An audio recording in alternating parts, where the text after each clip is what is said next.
Gloria a Dios. Dios es bueno. Se acaba un año y empieza otro. Y no podemos seguir igual. Tenemos que cambiar. Hay algunas cosas. En esta época se suele hacer resumen en las empresas, balance, se hacen inventarios. A ver qué cosas o qué beneficio ha habido durante el año. Sabéis que nuestro negocio es el negocio del Padre y nuestra ganancia es ganar almas para Cristo. Yo pregunto, ¿cuál ha sido nuestra ganancia en este año 2024 que acaba? ¿Hemos ganado almas para Cristo o el negocio está en quiebra? Es una realidad que debemos plantearnos. No podemos ser, digamos, religiosos. Esto no es una religión. Dios no quiere personas religiosas. Dios quiere hijos e hijas, discípulos que le obedezcan, que aprendan de Él, que le sirvan y que hagamos el plan y el propósito que Él tiene para su iglesia. Que nosotros que nos encargó las últimas palabras del testamento, digamos, de Jesús, fue ir y predicar el Evangelio. ¿A quién? A todo el que se ponga por delante. Esa es la gran comisión, ese es el gran trabajo de la Iglesia de Jesucristo desde tiempos A, y sigue siéndolo hoy en día. Por eso debemos plantearnos, como he dicho ahora que acaba este año, debemos plantearnos cambiar. Hay un dicho que dice año nuevo, vida nueva. Yo creo que ese dicho es falso. La vida sigue siendo la misma, si no es en Cristo, que ya tenemos nueva vida. ¿Verdad? Lo que tenemos que cambiar es nosotros. Año nuevo, nuevo yo. Nuevo cambio en nuestra vida, nuevo cambio de la manera de enfocar las cosas, de enfocar lo que Dios quiere que hagamos, que es su voluntad, con el fin y con el propósito de que todo nos vaya bien. Es un problema hoy en día la religión. La religión nos aparta de Dios más que, en contrario a lo que algunos piensan, la religión nos aleja de Dios. La relación de intimidad es lo que nos acerca a Dios. Y Dios quiere esa relación con nosotros. Dios quiere esa relación con sus hijos que somos nosotros, los que hemos reconocido a Cristo como Señor y Salvador. Ese es el medio, el camino para que Dios nos adopte. No hay otro camino que reconocer el plan de salvación ideado por Dios el Padre, que es Jesucristo su Hijo. No hay otro camino, no hay otra vida, no hay otra verdad que Cristo. Y Él mismo lo dijo. Fueron palabras rotundas cuando Él dijo, yo soy el camino, no hay otro camino, la verdad, no hay otra verdad, y la vida, la verdadera vida. La vida eterna, la vida en su presencia. Así que vamos a seguir tratando hoy el tema de semanas anteriores, que es precisamente habla de las consecuencias de vivir esa vida plena y abundante que Dios quiere que vivamos. Y es que desde el momento en que nos convertimos, nacemos de nuevo y nacemos a una nueva vida, pero no una vida cualquiera. Una vida de victoria, una vida plena, absoluta, la verdadera vida, la vida que Dios quiere que vivamos. También debemos saber que Jesús, a través de su palabra, nos marca el camino de cómo lograr esa vida plena y abundante, a través de su palabra, la meditación, el estudio, el escuchar su palabra. La fe viene por el oír y el oír la palabra de Dios. También el Espíritu Santo vino con ese mismo propósito. Vino como aquel que nos ayuda a amar a Dios de la forma que Él desea que le amemos y a guardar sus mandamientos, o sea, a obedecer su palabra, puesto que Él mora dentro de cada creyente. El Espíritu Santo da testimonio, testifica de nuestra realidad y de nuestra nueva identidad. El ser hijos de Dios. Así lo dice Pablo en Romanos capítulo 8, verso 14. Dice, porque todos los que son guiados, dirigidos por el Espíritu de Dios, estos son hijos de Dios. Demuestran que son hijos de Dios. Los demás verán y tendrán que reconocer que realmente somos hijos de Dios. Un hijo demuestra que es un buen hijo, ¿cómo? Cuando obedece a su padre. La vida cristiana auténtica consiste precisamente en eso: obedecer su palabra, andar en su perfecta voluntad. Dios, de alguna manera, anhela, desea participar en las decisiones que podamos tomar en esta vida. Él sabe lo mejor para nosotros. No es una manera de fiscalizarnos, sino de depositar nuestra confianza en Él, presentarle todas nuestras decisiones antes de tomarlas y, guiados por el Espíritu Santo, tomar la mejor decisión. Él quiere que vivamos siempre en su voluntad y es para nuestro propio bien. Dios quiere, como buen padre que es, quiere lo mejor para sus hijos. Por eso debemos ser humildes, desechar todo orgullo y toda soberbia de nuestra vida y aceptar el poder y la sabiduría que hay en Dios y en su palabra. Y si seguimos su guía, su dirección, ten por seguro que nos va a ir bien. Y nos va a ir bien en las decisiones que tomemos. Hay una consecuencia muy importante cuando somos humildes, cuando los creyentes, la Iglesia, es humilde. Y es que la palabra de Dios habla mucho de la necesidad de ser humildes para que Dios nos pueda utilizar. El orgullo y la soberbia impiden que seamos usados por Dios, así que debemos desechar, como cristianos, debemos echar a la basura todo orgullo y toda soberbia y reconocer nuestra incapacidad para resolver y afrontar ciertas situaciones que a veces creemos que podemos afrontarlas, pero en realidad no podemos en nuestras fuerzas. Para eso tenemos la fuerza de Cristo. Pablo ya lo confesó de una manera rotunda, dijo todo, y todo incluye todo, incluso vencer el pecado. Todo lo puedo en Cristo que me da las fuerzas. En Él sí que podemos hacerle frente a cualquier situación, por difícil que sea. Y la situación muchas veces más difícil es el pecado. Pero también Jesucristo nos da el poder y la autoridad para vencerlo. Hablando de la humildad, que creo que fue el tema principal de la semana pasada, quiero continuar un poco analizando un pasaje que está en el Evangelio de Marcos, capítulo 10, versículos del 42 al 45, donde Jesús contesta a los hijos de Zebedeo, o sea, Juan y a Santiago, ante su propuesta de ocupar un sitio, un lugar de privilegio al lado de Jesús. Esto era claramente una señal de orgullo y de soberbia por parte de estos dos discípulos, quizá con buena intención, pero estaban menospreciando al resto de los discípulos, porque ellos sí y el resto no. Por eso Jesús les dice, llamándolos, les dijo: sabéis que los que son tenidos por gobernantes de las naciones se enseñorean de ellas, y sus grandes políticos, podríamos llamar ahora, ejercen sobre ellos autoridad. Pero no será así entre vosotros, sino que el que quiera hacerse grande entre vosotros será vuestro servidor.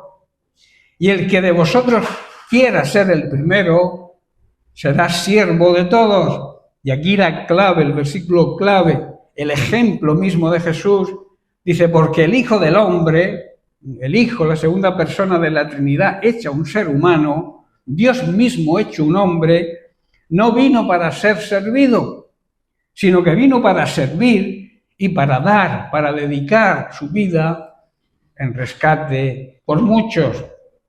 La verdadera humildad se distingue de la forma falsa de humildad, la cual nos lleva a la hipocresía. La falsa humildad, aquel que dice yo no soy humilde, o sea, yo no soy orgulloso, ya está siendo orgulloso. ¿Estáis comprendiendo? La humildad se demuestra, no se dice. Los demás tienen que ver esa humildad en nosotros. Es como la autoridad. La autoridad jamás se impone. La autoridad es reconocida cuando realmente es una autoridad puesta por Dios. ¿Estáis entendiendo, hermanos? Así que voy a hablar de la hipocresía. La hipocresía aparenta una realidad que no es. El hipócrita aparenta ser lo que realmente no es. Un hipócrita es un farsante, es un embustero, es un mentiroso, un falso, un impostor, es un fariseo.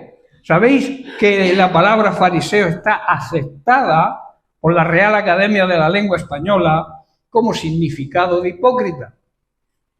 Lo contrario a la hipocresía es la sinceridad. Una persona sincera, en cambio, es veraz, es verdadera, honesta, es natural, no se llena de adornos como un árbol de Navidad. Es cordial, es noble, leal, limpio y además es una persona seria. No es que esté serio de carácter, sino que sea una persona que lo que diga es lo que es. Su sí es sí y su no es no. Hipócrita, la Biblia lo define como el que pretende o finge ser aquel que no es. Es una transcripción de un vocablo griego, hipócrisis, que significa actor o protagonista en el teatro griego. Los actores solían ponerse diferentes máscaras conforme al papel que les tocaba. De ahí que el hipócrita representa a la persona que oculta su realidad tras una máscara de apariencia. Parece, pero no es. Jesús censuró severamente a los hipócritas, a la hipocresía.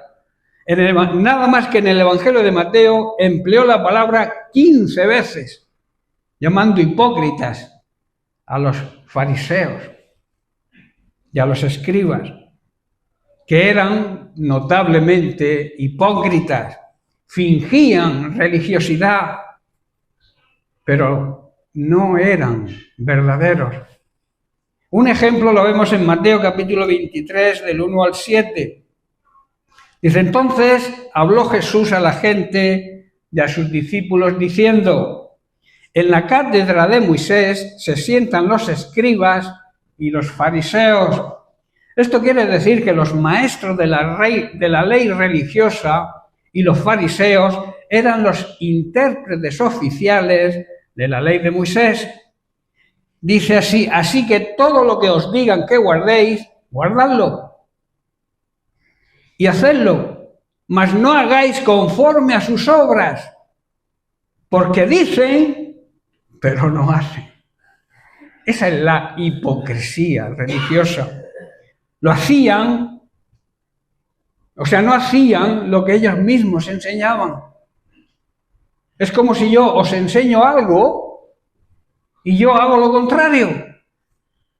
¿Qué fuerza moral puedo tener?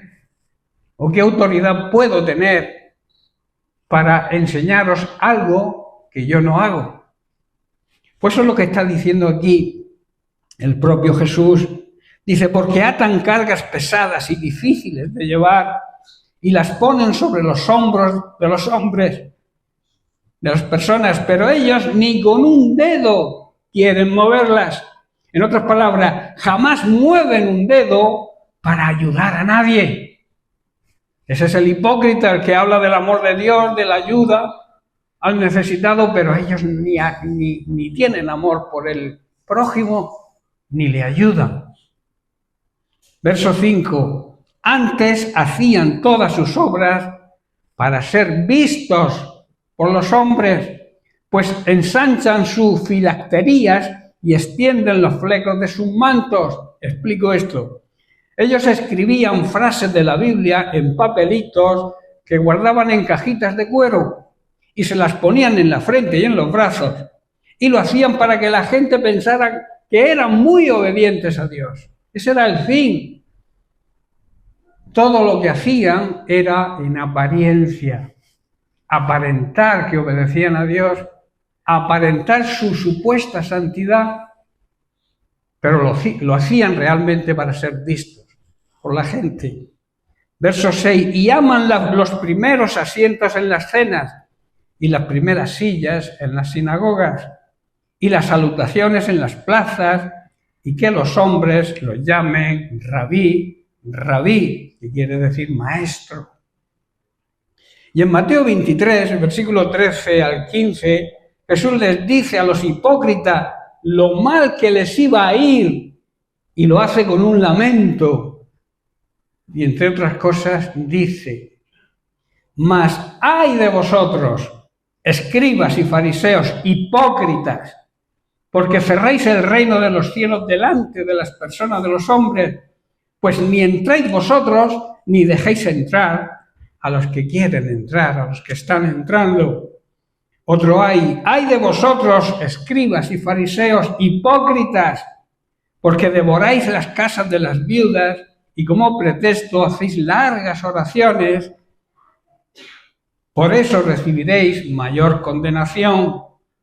Verso 15, ay de vosotros, escribas y fariseos, hipócritas, porque recorren mar y tierra para hacer un prosélito, y una vez hecho, lo hacéis 2 veces más hijo del infierno que vosotros.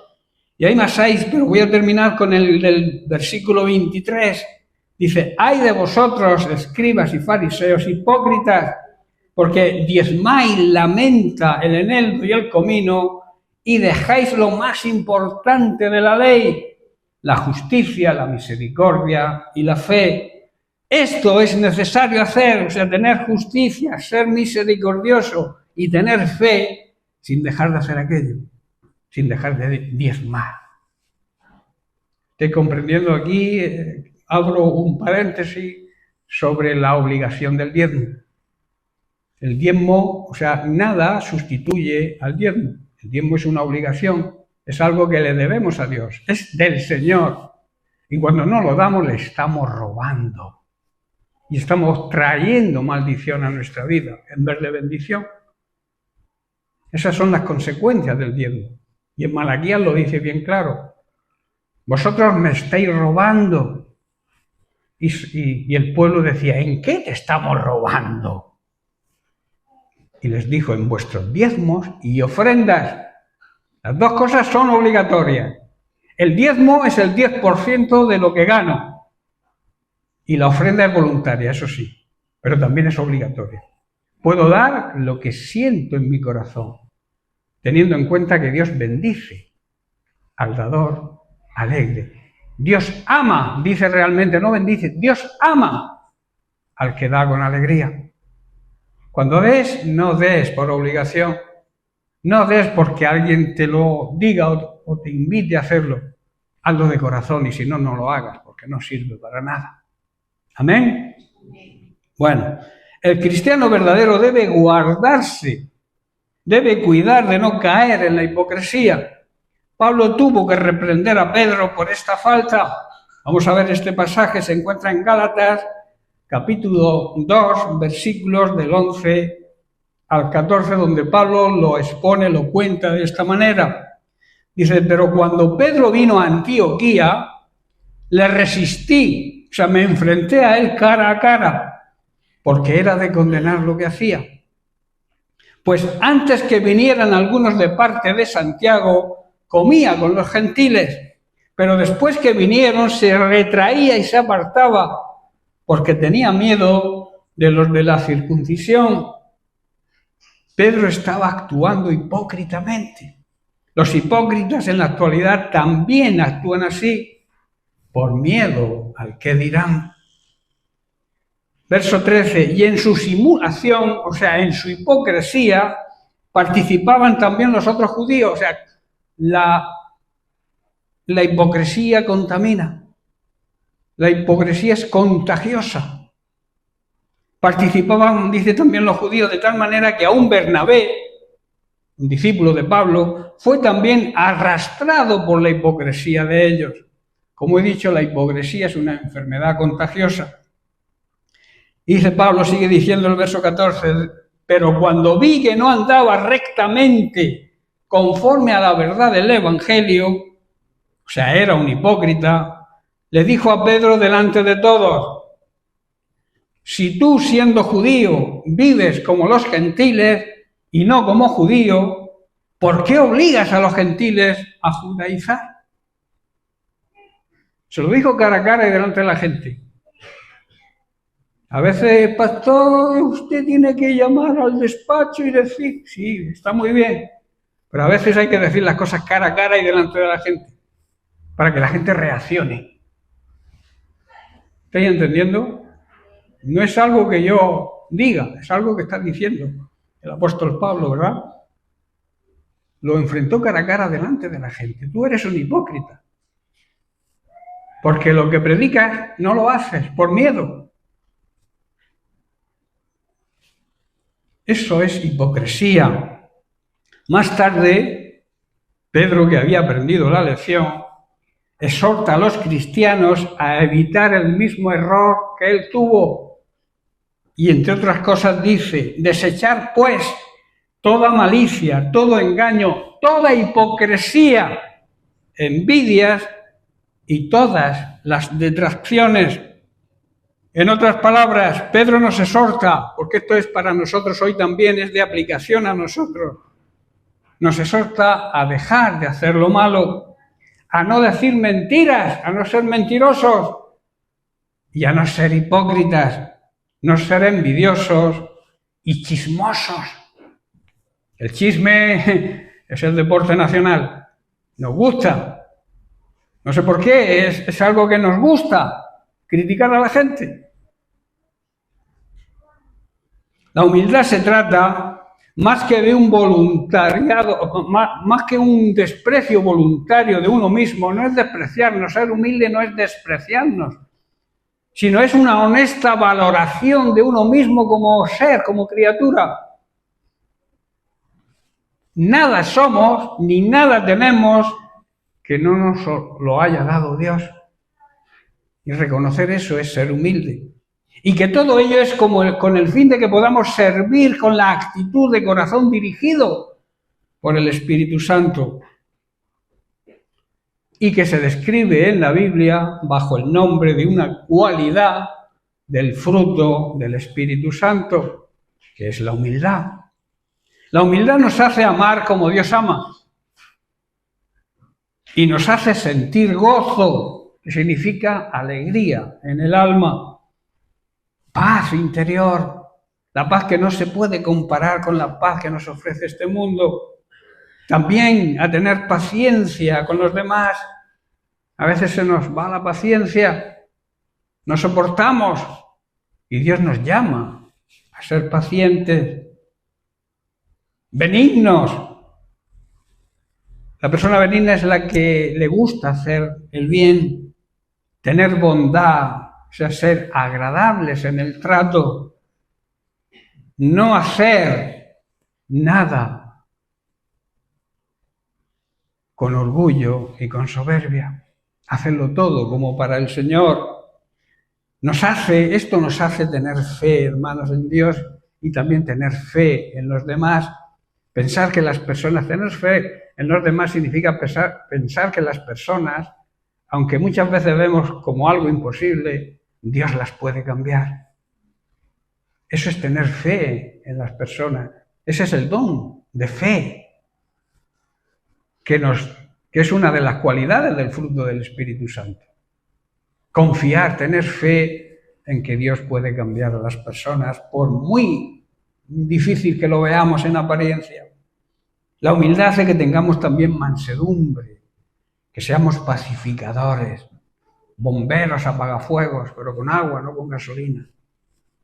Templanza, que habla de control, de dominio propio.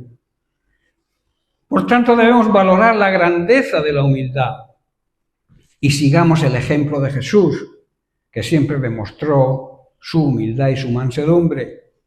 Y el Señor, a su tiempo, al tiempo suyo, nos pondrá en un lugar de honor y de privilegio, a los humildes. El Espíritu da testimonio, como dije al principio, de nuestra realidad e identidad y de nuestra humildad. Siendo humildes estaremos agradando, glorificando y dándole a Dios la honra que se merece. Y como prometí la semana pasada, voy a hablar de la honra ahora. Hablemos de la honra que le debemos a Dios y a los demás. Nuestra vida, nuestra manera de vivir, debe honrar a Dios. ¿Qué significa honrar? El significado bíblico de la palabra honrar viene del hebreo kabod, que indica, que significa gloria. O sea, honrar significa, por tanto, glorificar, darle gloria al que merece gloria. Darle gloria a Dios y a las personas que también se lo merecen. ¿Estáis entendiendo? No es la misma gloria. La Biblia dice que toda la gloria tiene que ser, la excelencia de la gloria tiene que ser para Dios, pero también dice que debemos honrarnos los unos a los otros, ¿verdad? Por ejemplo, honrar a Dios y a los padres implica estimarlos, respetarlos, admirarlos. ¿Cómo? Pues a través de la obediencia y de la retribución. Retribuir significa dar lo que se merece. Honrar conlleva siempre obediencia. Dios se merece toda nuestra honra. Amén. Reverencia, respeto y toda nuestra obediencia. Eso significa honrar a Dios. Todo lo que hagamos debe honrarle. Si verdaderamente le amamos y somos verdaderos hijos de Él. En Colosenses capítulo 3, versículos 23 al 25, Pablo nos exhorta diciendo: y todo lo que hagáis, todo, habla de todo, no deja nada fuera, hacedlo de corazón, como para el Señor. O sea, para agradar al Señor. Y no para agradar a las personas, a los hombres. Sabiendo que del Señor recibiréis la recompensa de la herencia, porque a Cristo, el Señor, servís. Mas el que hace injusticia recibirá injusticia, la injusticia que hiciere. La ley de la siembra, porque no hay acepción de personas. Todo lo que hagamos, nuestro trabajo diario, nuestra forma de vivir, debemos hacerlo de buena gana, como si fuera para el Señor y no para la gente. Recordemos que el Señor nos va a recompensar con una herencia. ¿Sabéis cuál es nuestra herencia, verdad? La vida eterna. Y que Él ama a todos los que le sirven y le honran de verdad y aceptan y obedecen su palabra. No hay honra, repito, sin obediencia. Pero si hacemos lo que está mal, recibiremos también el pago por el mal que hayamos hecho. Esto habla de la justicia divina, que nadie se escapa de la justicia divina. Quizá te puedas escapar de la justicia humana, pero de la justicia divina nadie se escapa. Y Dios es un Dios justo. Dios es amor, pero también es justicia. El amor y la justicia caminan juntos. Y una de las pruebas de amor verdadero es que Dios es un juez justo y no da por inocente al culpable. No da por inocente, no se salva al pecador si no se arrepiente. ¿Estáis entendiendo? Hay una corriente por ahí hoy moderna y algunos predicadores que muchos jóvenes siguen dicen eso, que Dios nos va a salvar a todos. Dios va a salvar a todos aquellos que se arrepientan, claro. Pero no a todos. Él quiere que todos sean salvos, eso sí. La salvación es universal, es para toda la humanidad. Pero es un regalo de Dios y los regalos hay que aceptarlos. Si no aceptas la salvación, si no aceptas a Jesucristo como tu Señor y Salvador personal y crees por fe lo que Él hizo por ti, no eres salvo. No porque Dios no quiera salvarte, sino porque es la condición que exige la venida de Cristo a la tierra. ¿De qué sirve o de qué sirvió que Jesús viniera a la tierra si el Padre, por amor, ese amor ficticio que muchos predican, va a perdonar al final a todos? ¿Para qué vino Jesús?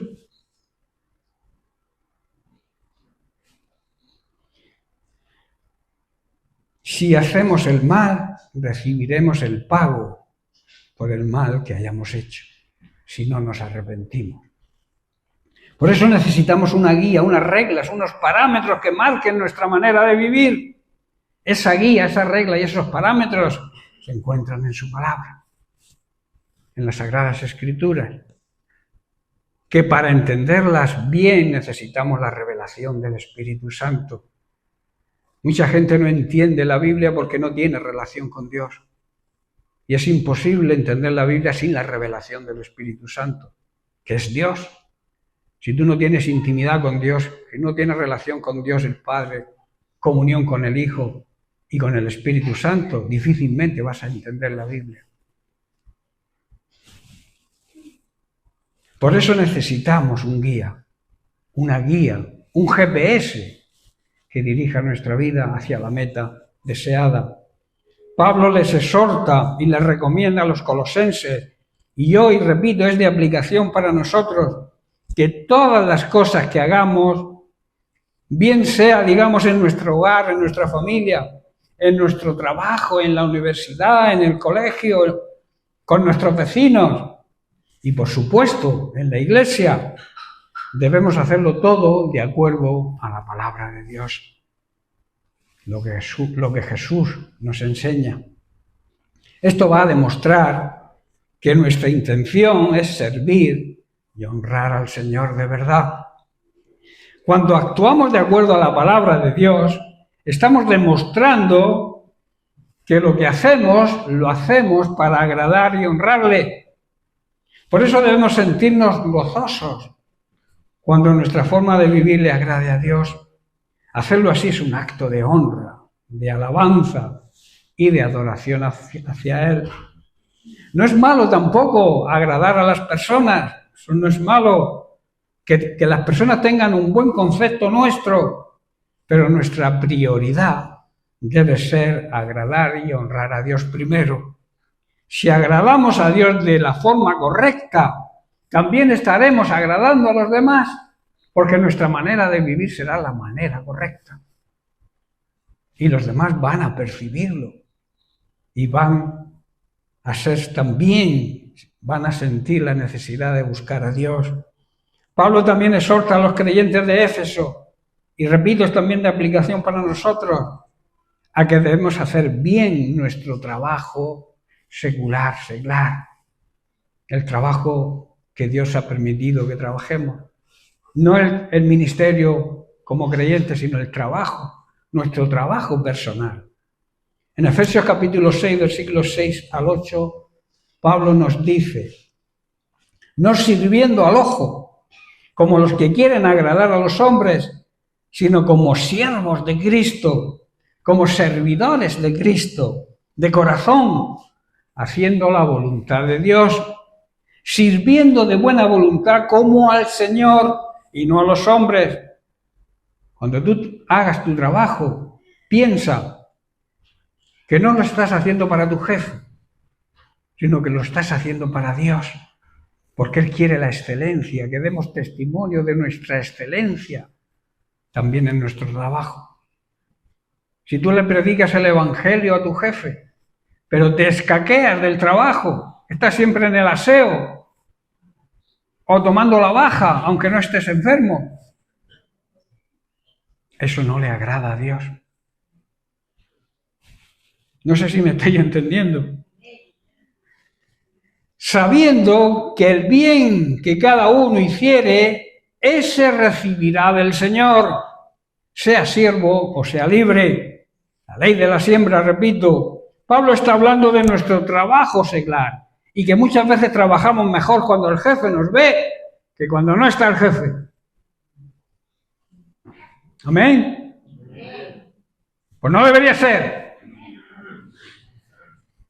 Debería ser todo lo contrario. Habéis dicho amén, pero amén es que lo hacéis. A veces os provoco, os pongo zancadillas. Y no, tenéis que estar atentos. Cuando se dice amén es que se está de acuerdo con lo que se oye. Por eso, trabajar bien en nuestro trabajo es simbología de nuestra humildad y de nuestro servicio a Dios. Esto también es honrar a Dios, hacer nuestro trabajo bien. Las preguntas que surgen ahora son las siguientes. ¿Somos verdaderos servidores de Cristo? Que cada uno se haga esa pregunta. ¿Soy un verdadero servidor de Cristo? ¿Soy un verdadero seguidor de Cristo? Nuestra prioridad es agradar a las personas, es agradar a la gente que nos rodea, es agradar a mi jefe, a mi familia. Esa es nuestra prioridad. Debemos ser agradables para toda esta gente. Pero ¿cuál es nuestra prioridad? Debería ser agradar a Dios, ¿verdad? En 1 Corintios capítulo 15, verso 58, Pablo nos dice: por lo tanto, mis amados hermanos, permanezcan fuertes y constantes, perseverantes. Trabajen siempre para el Señor con entusiasmo, porque vosotros sabéis que nada de lo que hacéis para el Señor es inútil. Todo lo que hagamos para el Señor y de la forma que el Señor quiere que lo hagamos, jamás, por muy pequeño que sea, jamás es inútil. Agradar y honrar a Dios nos hace dignos, o sea, nos hace merecedores de recibir su aprobación. Estamos en una academia donde Dios nos examina y debemos ser aprobados. Si el Señor nos hiciera un examen sobre la honra que le debemos y que le practicamos, ¿cómo sabríamos? ¿Aprobados? ¿Suspensos? El Señor dice que pesa, que prueba nuestro corazón. Él sabe lo que hay en nuestro corazón y sabe por qué hacemos las cosas. Hebreos capítulo 6, verso 10, dice así: porque es un motivo de gran gozo que Dios valore nuestro trabajo, ¿verdad? ¿Sí o no? Nos llena de gozo saber que Dios nos aprueba en lo que hacemos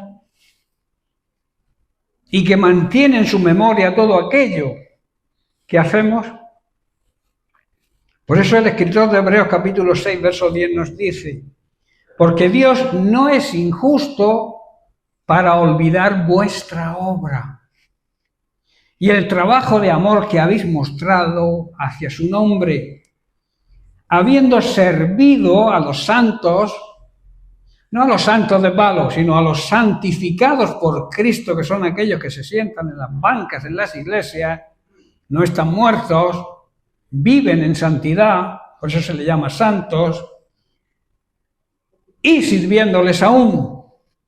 Dios, hermanos, es justo y no va a olvidar con el denuedo la eficacia y el esfuerzo que trabajamos sirviéndole a Él y también sirviendo a los demás.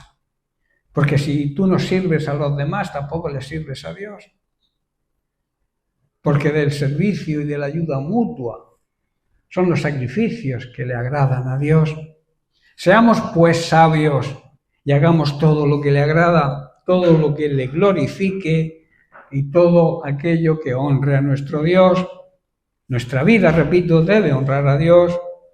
Nuestra vida debe ser una continua adoración y alabanza a Dios. Y como consecuencia, seremos testimonio, que quiere decir que demostraremos a los demás que honramos a Dios.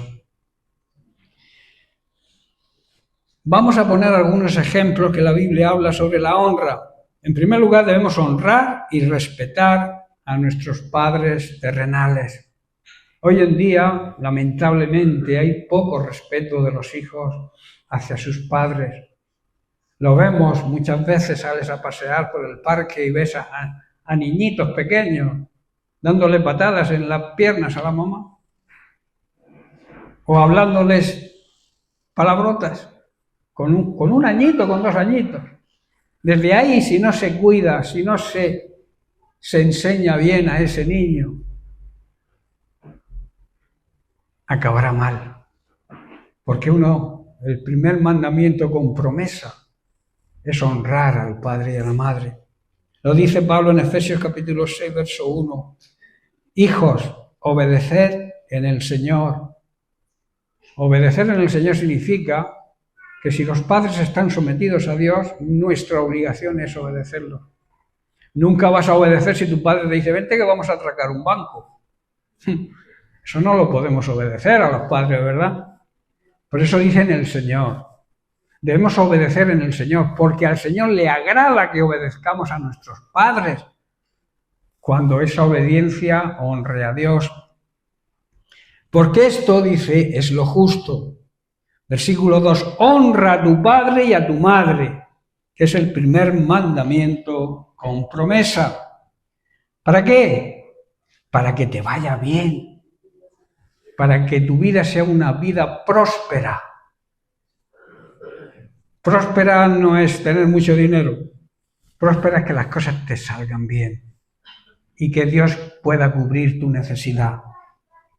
Y luego añade, y seas de larga vida sobre la tierra, gran promesa, las cosas te irán bien y tendrás una larga vida en esta tierra. La honra a los padres, repito, es el primer mandamiento que tiene una gran promesa, y es que nos vaya bien y que tengamos una larga vida. Los pastores somos como padres espirituales. Amén. Mary lo ha reconocido. Vale, estupendo. Gracias, Mary. Los pastores, repito, somos como padres espirituales.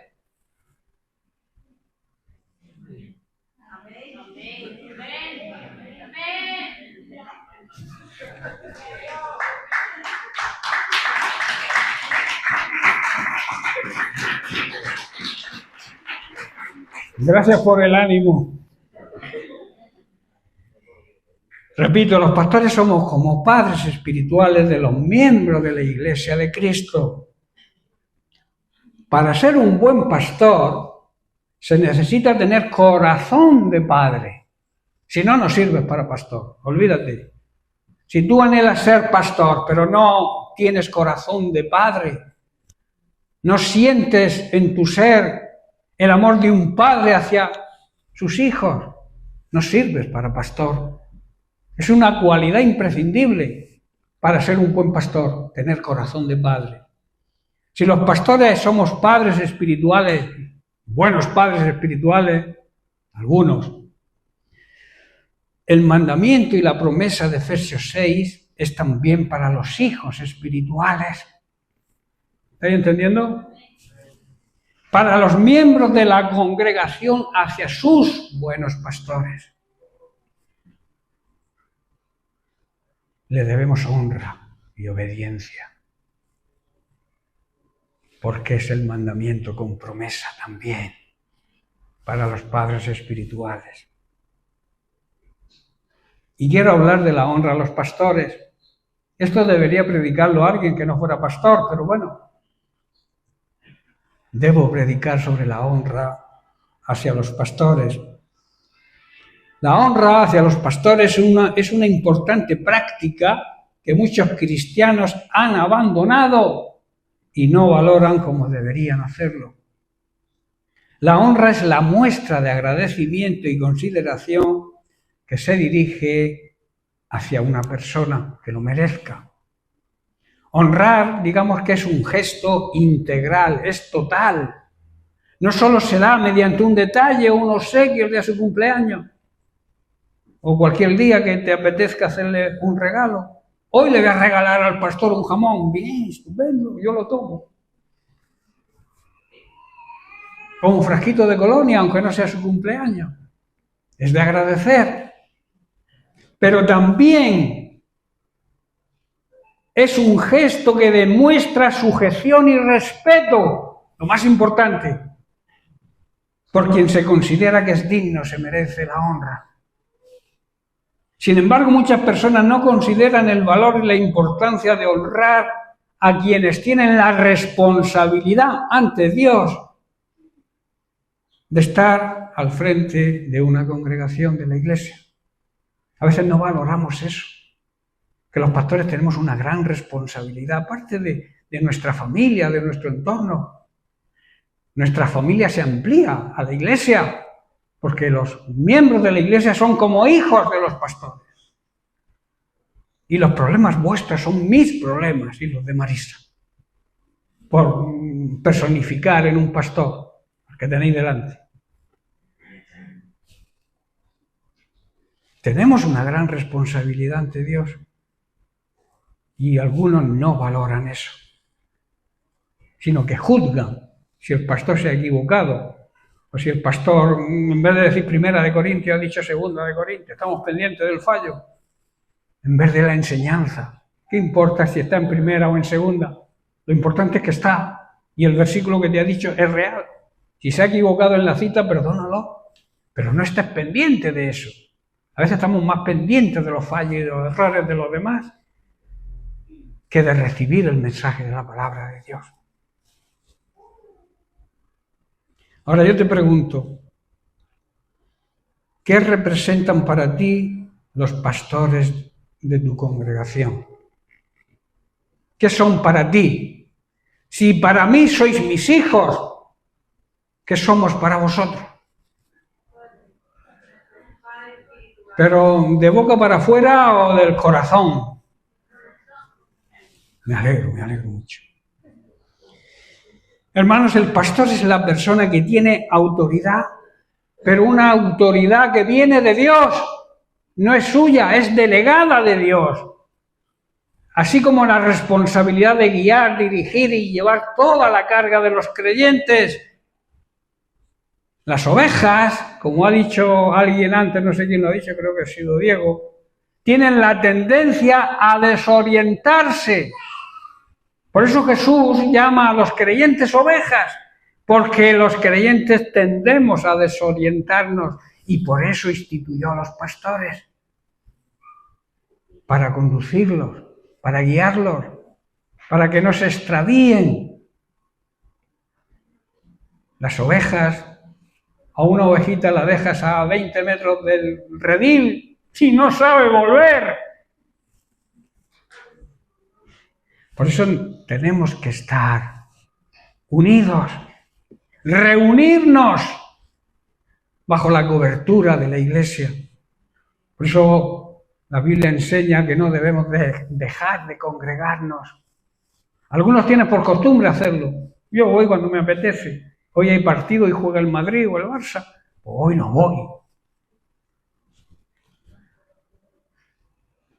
A eso se refiere el apóstol cuando dice muchos tienen la costumbre de no congregarse o de congregarse cuando les viene bien.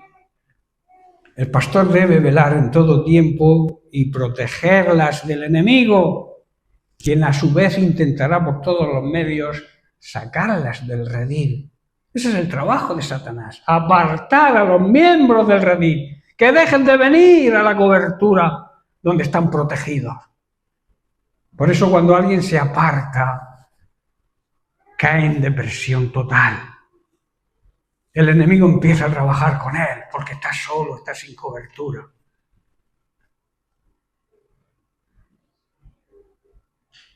¿Qué ocurre cuando un polluelo se separa de la gallinita, de la gallina, la mamá gallina? ¿A quién ataca la culebra que llega? ¿A quién la ataca? A los que están bajo las alas bajo la cobertura de la gallina, la mamá de la iglesia. Supongamos que la gallina es la iglesia.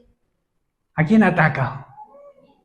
¿A quién ataca el diablo? A aquellos que se apartan, que creen que no hay que reunirse para ser un buen cristiano.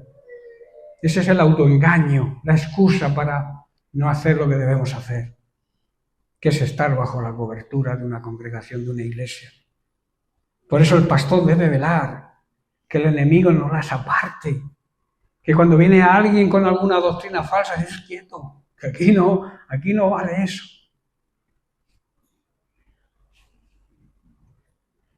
El diablo quiere sacar de la congregación mediante maquinaciones, mentiras y engaños, usando muchas veces a falsos ministros y también falsos hermanos. ¿Por qué sigues yendo a esa congregación si el pastor es muy tajante? El pastor es muy severo. Vente a esta mía que allí se permite todo. Esos son engaños, maquinaciones, mentiras del mismo diablo. El pastor debe estar atento en todo tiempo, ya que tiene una visión más amplia y un oído más agudo a la voz de Dios. ¿Por qué? Porque Dios capacita a sus ministros. Les da, digamos, una visión. No porque estemos un poco más altos, vemos más alto. No. Dios nos capacita, nos da una visión por encima de la congregación. Y discierne cuando algo viene de parte del enemigo. Y está ahí para hacerle frente. En Efesios capítulo 4, versículos 10 al 13, Pablo nos dice, el que descendió de los cielos, o sea, Jesucristo, es el mismo que también subió por encima de todos los cielos para llenarlo todo. Y el versículo 11, y él mismo constituyó a unos apóstoles, a otros profetas, a otros evangelistas, a otros pastores y maestros. ¿Con qué propósito? ¿Para qué lo hizo? A fin de perfeccionar a la iglesia, a los santos, a los que han sido santificados, para la obra del ministerio, para prepararlos para su trabajo, la gran comisión, y también para la edificación del cuerpo de Cristo, que es la iglesia. ¿Hasta cuándo? Algunos dicen que algunos de estos ministerios han cesado. Es un error y una completa mentira, porque los 5 ministerios, los 5 oficios del ministerio instituidos por Jesucristo, siempre estarán hasta que haya nuevos convertidos. ¿Estoy comprendiendo? Hasta que todos lleguemos a la unidad de la fe y del conocimiento del Hijo de Dios, a un varón perfecto, a la medida de la estatura de la plenitud de Cristo. Hasta que todos lleguemos a la perfección humana, a la perfección de Dios jamás vamos a llegar. Pero hay una perfección humana que Jesús sí cumplió. Porque Él fue perfecto humanamente hablando. Porque se despojó de su divinidad y se hizo hombre, como tú y como yo. Una persona, un ser humano. Y entonces Él fue perfecto. Él jamás pecó, ni se halló mentira en su boca. Y era un hombre, en ese momento era hombre, estaba actuando como el Hijo del hombre. Era Hijo de Dios, porque Jesús era 100% Dios, pero también 100% hombre. Por eso la Biblia habla en algunos sentidos el Hijo de Dios y en el otro el Hijo del hombre. ¿Estáis entendiendo? Hasta que lleguemos a la perfección humana en la figura de Jesucristo, a la estatura de Cristo, está diciendo, se necesitan los 5 ministerios. En otras palabras, hasta que haya alguien que se haya convertido hoy, necesita los 5 ministerios. Por eso la mentira de que algunos, los cesacionistas, dicen que algunos de los 5 ministerios ya no ejercen. La labor más importante que tiene el pastor es que debe proporcionar a todas sus ovejas el alimento espiritual que es la palabra de Dios. Es la función principal. Es a lo que se debe dedicar con prioridad. Y a veces le cargamos al pastor toda la responsabilidad de la iglesia. El pastor tiene que estar pendiente si hay butano para la cocina, si hay leña para la estufa, si hay. No, el pastor, su prioridad es preparar el alimento espiritual. Puede hacer otras cosas, como yo las hago, pero la prioridad de un pastor es prepararse, llenarse de la palabra de Dios para impartirla. Por eso es importante entender que el pastor, el oficio del pastor es un trabajo. Y es un trabajo a veces arduo, difícil. El predicar aquí 40 minutos, 45, igual te lleva 15 días prepararlo. Y eso es trabajar, pienso yo. Ahora, ¿de qué forma un cristiano puede honrar a sus pastores? Primero, una de las principales formas de honrar a tu pastor es a través de la obediencia. Recordemos que su autoridad es autoridad delegada de Dios. Es por ello que las ovejas deben sujetarse, que quiere decir aceptar la autoridad de Dios en sus pastores, porque ellos llevan la carga de todos los creyentes. Hebreos capítulo 13, verso 7 nos dice: acordaos de vuestros pastores que os hablaron la palabra de Dios, considerad cuál haya sido el resultado de su conducta e imitad su fe. Y en Hebreos 13, 17 dice: obedeced como un mandamiento tan imperativo a vuestros pastores y sujetaos a ellos. Repito, aceptar la autoridad que ellos tienen delegada de Dios, porque ellos velan por vuestras almas como quienes han de dar cuenta, para que lo hagan a regañadientes, ¿no? Quejándose. Cuando un pastor se queja, peligro. Es porque falta obediencia en las ovejas del rebaño que él dirige.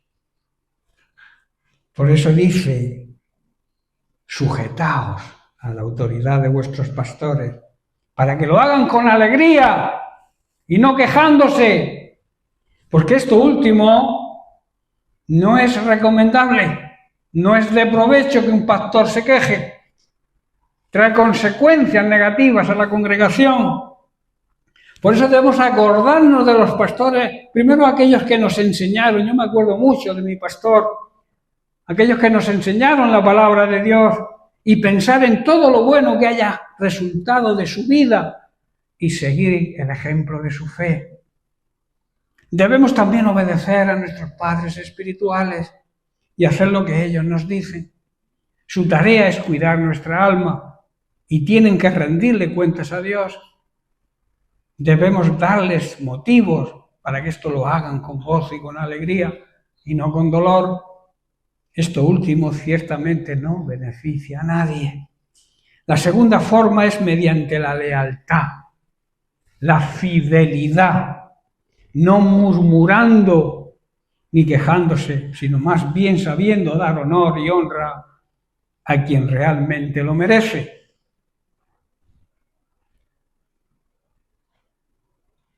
Romanos capítulo 13, versos 7 y 8. También habla en imperativo, dice: pagad a todos lo que debéis. Al que tributo, tributo. Al que impuesto, impuesto. Para aquellos que se escaquean de la declaración de la renta. Al respecto, al que respeto, respeto. Y al que honra, honra. Lo que Pablo está diciendo es que debemos pagar a cada uno lo que le debamos, que no debemos deberle a nadie nada. Pagar los impuestos y demás aranceles que nos correspondan. Eso lo hace un buen cristiano dando testimonio. Y también debemos respetar y honrar a todos aquellos que están en autoridad. Porque en el versículo 1 de este capítulo Pablo también nos dice: toda persona debe someterse a aceptar a las autoridades de gobierno, pues toda autoridad proviene de Dios, y los que ocupan puestos de autoridad están allí porque Dios los ha colocado. Es un mandamiento. Versículo 8. No debáis a nadie nada, sino, hay una excepción, el amaros unos a otros. Esta es la única deuda que Dios nos permite. Siempre estaremos en deuda con el amor a Dios y a los demás. Tenemos déficit de amor. Y luego añade, porque el que ama al prójimo ha cumplido la ley. Muchos dicen que no estamos bajo la ley, que estamos bajo la gracia. No estamos bajo la ley mosaica, pero sí estamos bajo otra ley, que es la ley de Cristo, la ley del amor. Por eso dice, el que ama a su prójimo ha cumplido la ley de Cristo, que es el amor. La honra es una actitud, digamos, voluntaria, es decir, que el que honra debe hacerlo de todo corazón. Lo más importante es que cada persona pueda reconocer el esfuerzo y la dedicación que realiza un ministro, un siervo de Dios, un padre espiritual. Ya estoy terminando. No existe un momento específico para honrar, sino que en todo tiempo se debe agradecer el trabajo, difícil trabajo que tienen los pastores y todos aquellos que nos dirigen espiritualmente. En 1 de Timoteo capítulo 5, versos 17 al 19, vemos unas consideraciones del apóstol Pablo que tratan también de cubrir las necesidades materiales de los pastores y siervos de Dios. Lo dice así: los ancianos, que significan los pastores, que gobiernen bien, esa es la salvedad, sean tenidos por dignos de doble honor. Esto significa honra espiritual, el doble honor, honra espiritual, pero también honra material. Mayormente los que trabajan en predicar y en enseñar, pues la Escritura dice, no pondrás bozal al buey que trilla, y digno es el obrero de su salario. ¿Se preocupa Dios más de los bueyes que de las personas? ¿O está poniendo un ejemplo para que todo el mundo lo entienda? Que no podemos obligar a las personas a trabajar sin cobrar. ¿Alguien de aquí trabaja sin cobrar? ¿O trabajaría sin cobrar? Decidme. Entonces, ¿por qué los pastores no pueden cobrar? Si es un trabajo, y es un trabajo difícil, como la Biblia enseña. Los pastores que cumplan bien su función, su trabajo y su servicio a Dios y a los demás, deben ser respetados y bien remunerados. ¿Qué quiere decir? Con un salario digno, que puedan vivir. En especial los que trabajan con esmero, tanto en la predicación como en la enseñanza de la palabra de Dios. Y aquí creo que se predica la sana doctrina y se enseña también la sana doctrina de la palabra de Dios. La Biblia enseña, como hemos leído, no le pongas bozal al buey para impedir que coma mientras trabaja. Y dice también, todo el que trabaja merece recibir un salario justo. Por último, otra cosa importante, y con esto vamos a terminar por hoy. No debemos escuchar ninguna acusación o difamación contra un pastor, y tampoco contra ningún hermano. Pero como estamos hablando de la honra a los pastores, no podemos escuchar difamación o acusación contra un pastor, a menos que haya 2 o 3 testigos que lo confirmen. El ser humano tiene la tendencia a difamar, criticar y calumniar. Difamar significa desacreditar a alguien de palabra o por escrito, publicando algo contra su buena opinión y fama. Criticar significa hablar mal de alguien o de algo o señalar un defecto de alguna persona y calumniar, atribuir una falsa y maliciosa opinión a alguien con palabras con el propósito de hacer daño. La semana que viene hablaremos de la calumnia, de las consecuencias de la calumnia y de que debemos desechar la calumnia, la crítica y la difamación de nuestra vida, porque son cosas que no le agradan a Dios. Y como dije antes, esto parece ser el deporte nacional. A todo el mundo le gusta difamar, criticar a los políticos. No critiques a los políticos. La Biblia no dice que debes criticar a los políticos aunque lo hagan mal. Debes orar por ellos para que lo hagan bien y que vivamos sosegadamente y pacíficamente en esta tierra, ¿verdad? Eso es lo que la Biblia enseña. Bien, pues lo vamos a dejar aquí y seguiremos la semana que viene precisamente con el tema de la calumnia. Amén. Que Dios les bendiga.